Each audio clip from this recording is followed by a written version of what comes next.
안녕하세요. 오늘은 곱창 전골을 만들어 봤어요. 자주 먹을 수 있는 음식은 아니지만요. 요즘처럼 쌀쌀할 때 너무너무 생각이 나더라고요. 그런데 곱창 전골을 맛있게 하는 식당이 별로 없어요. 그래서 집에서 만들어 보기로 했어요. 이렇게 삶은 소 곱창을 팔더라고요. 저도 손질을 할 자신이 없어서 인터넷으로 주문했어요.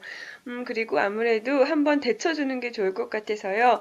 팔팔 끓는 물에 소금 좀 넣고 그리고 식초 넣고 맛술 넣고 그렇게 해서 한번 데쳐내려고요. 그런데 내장은 아주 강한 산성인 위액의 노출에도 끄떡없는 데잖아요. 그래서 얘네들을 연육시킬 때는 도대체 뭐가 필요한지 저도 잘 모르겠더라고요. 제가 곱창 다루는 거를 잘 몰라서요. 그냥 삶아져 있는 거를 샀는데요. 어떤 화학 제품을 썼을지 조금 무섭기도 하더라고요. 그냥 여기서는 모르는 게 약인 것 같아요. 곱창을 넣고서 물이 한번 바글바글 끓을 때까지만 데쳐주세요. 그리고 여기다 양념을 할 건데요. 된장을 밥숟가락 반 개 정도, 그리고 마늘은 테이블스푼 하나 정도, 다진 마늘 3, 4개 정도를 섞어주세요. 그리고 곱창에다가 잘 코팅을 시켜주세요. 그리고 여기에다가 매실청을 테이블스푼 하나를 넣어주시고 같이 섞어주세요. 매실청을 너무 많이 넣으시면 단맛이 나니까 조금만 넣어주세요. 된장을 조금 넣는 이유는 곱창에도 기름기가 있잖아요. 이 기름기가 물에 잘 녹기 위해서는 유화제가 필요하잖아요. 된장은 콩으로 만들어서 레시틴 성분이 아주 많아요. 그래서 된장을 넣으면 국물이 아주 맛있어져요. 마지막으로 고춧가루를 테이블스푼 2개 넣으시고요. 잘 섞어주세요. 그리고 이제는 채소를 준비하시면 돼요. 저는 시원한 국물 맛을 원했기 때문에 배추도 넣었고요. 그리고 대파는 꼭 넣으셔야죠. 대파는 2대, 하얀색, 초록색 다 써주세요.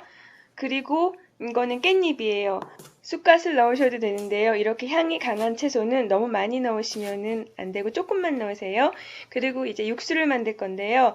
분유를 바닥에 흩뿌려 주세요. 한 5g 정도 돼요. 그리고 얘네가 노릇노릇하게 변하면은 그 위에다가 피쉬 소스를 흘려주세요. 피쉬 소스는 테이블 스푼 2개예요.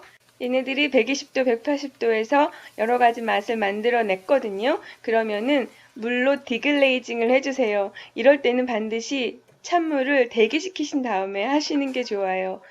어, 바닥에 있는 거를 긁어주신 다음에요. 물을 총 1.5리터를 넣으세요.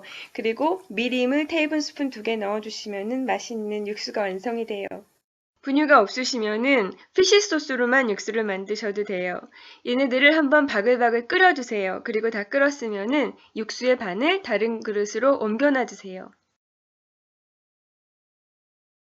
그리고 이제는 전골 끓일 준비를 하시면 돼요. 채소를 전골 냄비 위에다가 배열을 하셔야지 되는데요. 채소 색깔의 대비가 잘 되게 배열해 주세요. 대파도 넣고 그리고 전 여기에다가 떡살을 넣을 거예요. 우동사리를 같이 넣고 끓여도 맛있는데요. 저는 오늘은 떡살이 땡기더라고요.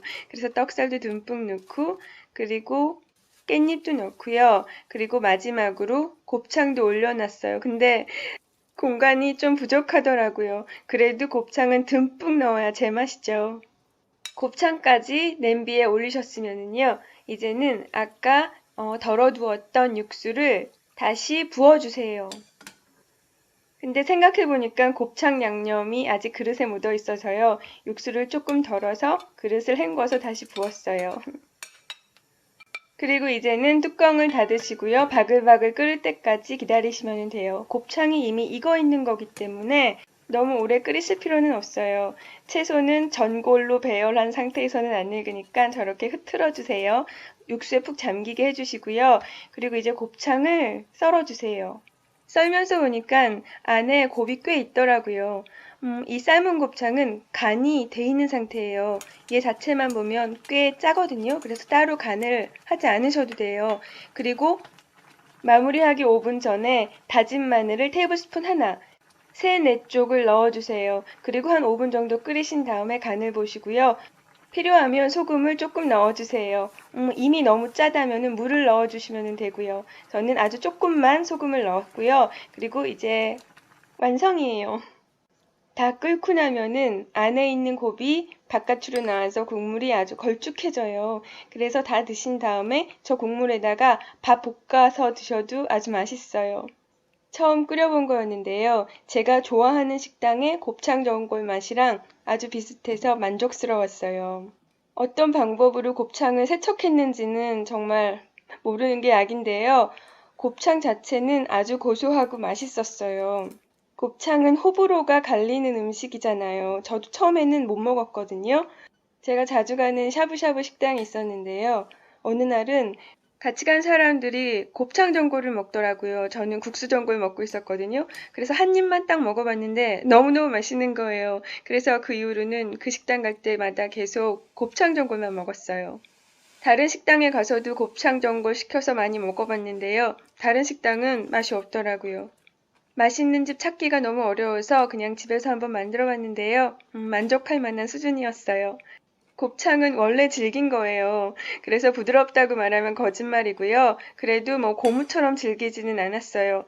그리고 곱창은요, 소장이거든요. 위에서 대장으로 연결되는 소화기관이다 보니까 각각 부위별로 맛이 달라요. 그래서 어떤 부분은 진짜 고소하고 어떤 부분은 좀 덜 고소해요. 일본식 곱창 전골 모츠나베 좋아하시면은요, 여기에다가 부추를 넣으셔도 돼요. 부추는 원래는 소고기랑 안 어울리거든요. 근데 소의 내장은 소고기 근육이랑은 다르대요. 그래서 열을 내는 성질이 아니라서 부추하고도 잘 어울린대요. 네, 오늘도 봐주셔서 감사합니다. 안녕히 계세요.